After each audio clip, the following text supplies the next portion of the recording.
মুখোশ পরে বোরকা পরে এসে ক্যাম্পাসে তারা রোকে হলে প্রবেশ করেছিল। যে সমস্ত প্রতিষ্ঠান তারা ধ্বংস করেছে, এটা শিক্ষার্থীরা করতে পারে না, কারণ শিক্ষার্থীরা তো সেই জায়গায় চাকরি করবে।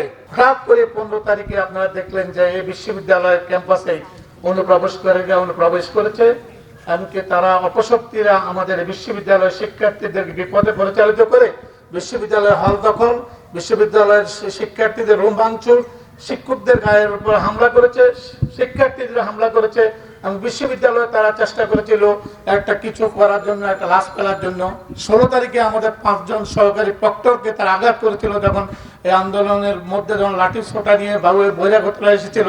তারপরে আমাদের রোকে হলের প্রবেশকে তারা অবরুদ্ধ করেছিল, রোকে হলের শিক্ষার্থীদের গায়ে তারা হামলা করেছিল। মুখোশ পরে বোরকা পরে এসে ক্যাম্পাসে তারা রোকে হলে প্রবেশ করেছিল। এই যে অপশক্তির সহায়তা তারা যে অপকর্মগুলো করেছিল, আমরা সেক্ষেত্রে তার নিন্দা জানাই।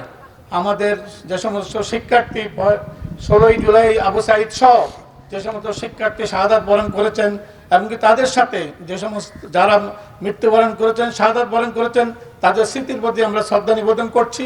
এমনকি যারা আহত অবস্থায় আছেন তাদের চিকিৎসার জন্য আমরা তখনই শিক্ষক সমিতি থেকে বিবৃতি দিয়েছি।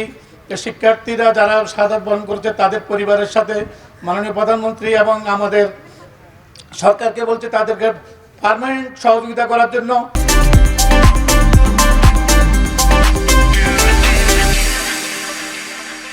যে সমস্ত শিক্ষার্থী আহত হয়েছে তাদের পাশে গিয়ে দাঁড়িয়েছে, এমনকি তাদের চিকিৎসার সর্বাত্মক প্রচেষ্টা চালিয়ে গেছে।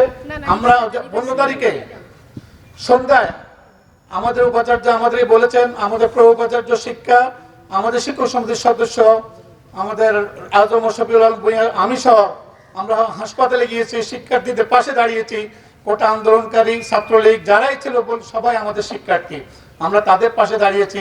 বলে তোমরা চিন্তা করো না, আমরা চেষ্টা করে যাচ্ছি এটা সমাধান করার জন্য। অনেক শিক্ষক আমরা সেখানে গিয়েছি। আমাদের উপাচার্য বললো যে এখনই কেবিনের ব্যবস্থা করলে দুজনের, তৎক্ষণাৎ ঢাকা মেডিকেল কলেজের ডাইরেক্টর সে ক্যাবিনেট ব্যবস্থা করেছে। আমরা দেখলাম 18 তারিখের পরে কি ঘটলো। এই কোটা আন্দোলনে আমাদের প্রিয় শিক্ষার্থীদের তাদের উপর বন্দুক রেখে কারা দেশকে ধ্বংস করেছেন, কারা ধ্বংস দেশকে রূপান্তরিত করেছেন। আমাদের কোটা আন্দোলনকারী শিক্ষার্থীরা আন্দোলন করেছে চাকরির জন্য।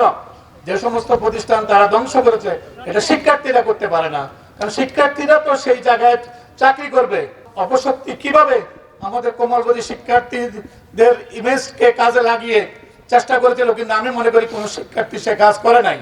গত 3 দিন আগে ঢাকা মেডিকেল কলেজে 218 জন যারা আহত হয়েছে, সেখানে দেখা গেল মাত্র 2 জন হলো যে আমাদের ছাত্র, আর বাকিরা বিভিন্নভাবে আন্দোলনের সাথে সক্রিয় ছিল, আন্দোলনে তারা আন্দোলন করেছিল বা বিভিন্নভাবে পথচারীও আহত হয়েছে।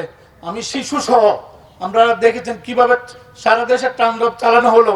এমনকি আপনারা দেখেন এখন কোমল শিক্ষার্থীদেরকে, গার্জিয়ানদেরকে বিভিন্নভাবে বিভিন্ন তথ্য দিয়ে, মিথ্যা তথ্য দিয়ে ফেসবুকের মাধ্যমে যে সমস্ত ঘটনা ঘটে নাই সেটাও বর্ণনা তারা করছে।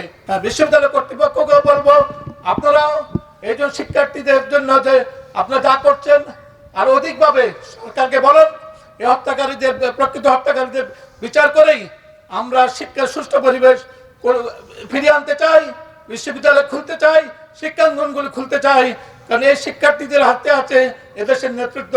আপনাদের সবাইকে ধন্যবাদ জানিয়ে আজকের এই সভা আমার বক্তব্য শেষ করছি।